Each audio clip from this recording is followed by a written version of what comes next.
There have been rumors of the Power Five and now Power Four splitting off from the rest of college football in the NCAA for quite a while. It's not something new. It's not just happened over the course of the last couple of weeks or months, whatever the case may be. For about a decade now, there have been at least discussions of like, hey, could this happen? This is how this could happen in the future.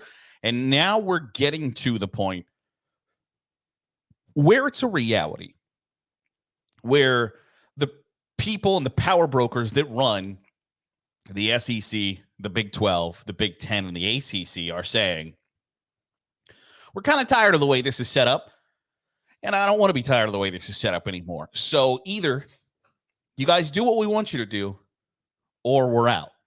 So I think you might legitimately be on the verge of the NCAA splitting up. Now, the way it was kind of billed, and I think this is preposterous, is that there would be basically two Division Ones, which the reason the number two exists is because one, like we outgrew one. So I don't think you can have two Division Ones. But, and this isn't just for college football, but obviously that's the focus of the show, is the Power Four get to do pretty much whatever they damn well please, and you just kind of got to be on board with it, or you get left behind. And at SEC Media Days, the commissioner, Greg Sankey, the SEC commissioner, Greg Sankey, said, quote, "Not everybody in Division I needs to be involved in the same decision-making the same way.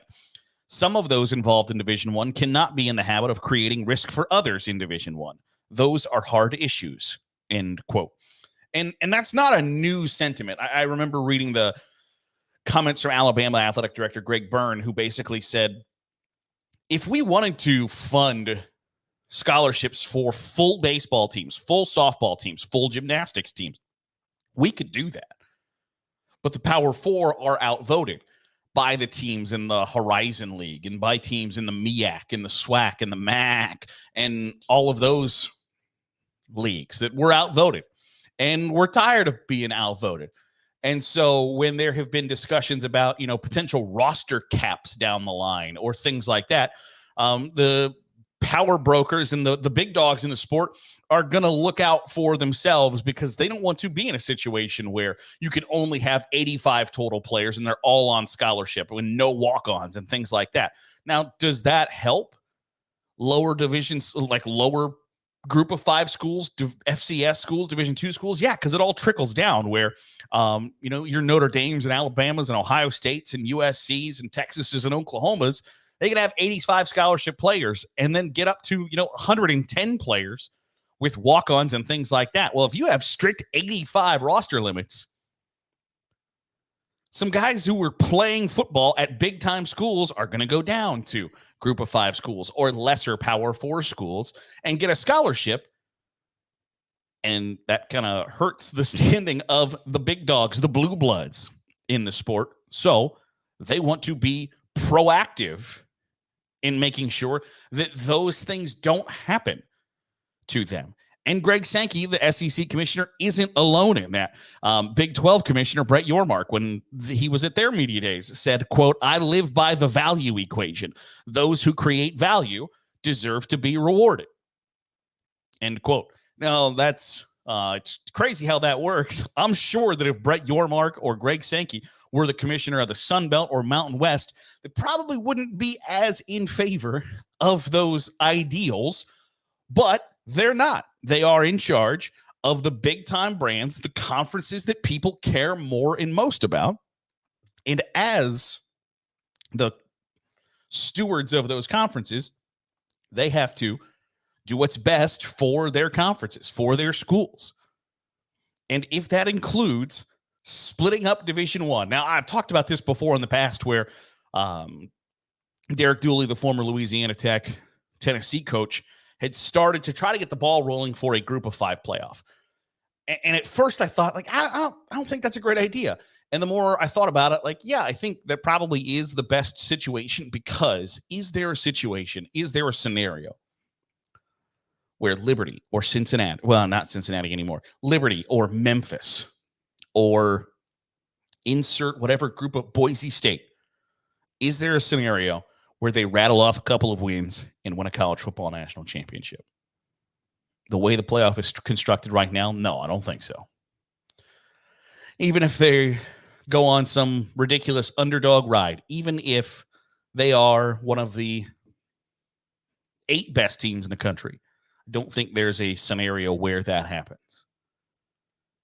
And so you can pretend and argue that you're still playing. Like you can pretend that Bowling Green and Toledo and Miami and James Madison and Marshall and Wyoming and San Jose State are all playing the same game as USC and Ohio State and Notre Dame and Alabama and Georgia and Florida and LSU and Clemson and Florida State. You're not. And we've gotten to a point where when money drives and rules everything, to the point where today Greg Sankey was asked about adding Florida State, and he was like, we're not going to slice our pie any more ways. If you're not going to grow the pie, you're not going to be part of the SEC, which I think is a fair statement, but I also think it's ridiculous to think that, like, well, we're only going to get $85 million instead of $100 million. We're not going to, whatever. It's not my money. But when that's your priority, when college football has basically turned into like venture capitalism, that's going to continue to be the priority. And when your money is in danger, or when you are in danger of regulation and you don't have control over whether or not you're regulated, it's not preposterous to think that we are inching ever closer. And I wouldn't be surprised if this gets sped up really quickly to where the Power Four and Notre Dame are splitting off, forming their own governance, their own playoff, for lack of a better term. Because when you look at the NCAA tournament, for instance, March Madness, it's either we're going to expand to where your teams that finished 19-14 and finished in 9th place in the ACC, or finished 18-13 and got knocked out of the Big Ten tournament in the quarterfinals because they lost to an 11 seed. Either we're expanding so those teams make the NCAA tournament, or we're splitting off and making our own tournament, and you fools from the Atlantic 10 and the Horizon League and the Summit League can form your own tournament. For better or worse, the Power Four have all of the power, all of the leverage. And if you want to be associated with them, you either have to play by their rules or they're taking their ball and going home.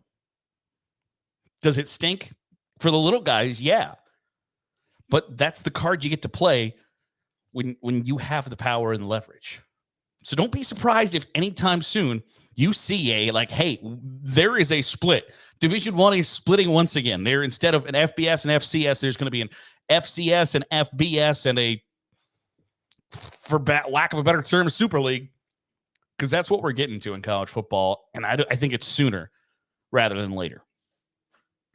That'll do it for today's episode of the Daily Huddle. Appreciate you making us a part of your day, however it is, wherever it is you're doing so. If you're watching on YouTube, hit the subscribe button. Make sure you're getting all the great college football content we're pumping out. If you're listening on the podcast feed, drop a 5-star review. It goes a long way in helping out the channel. I'll see you tomorrow for another episode of the Daily Huddle.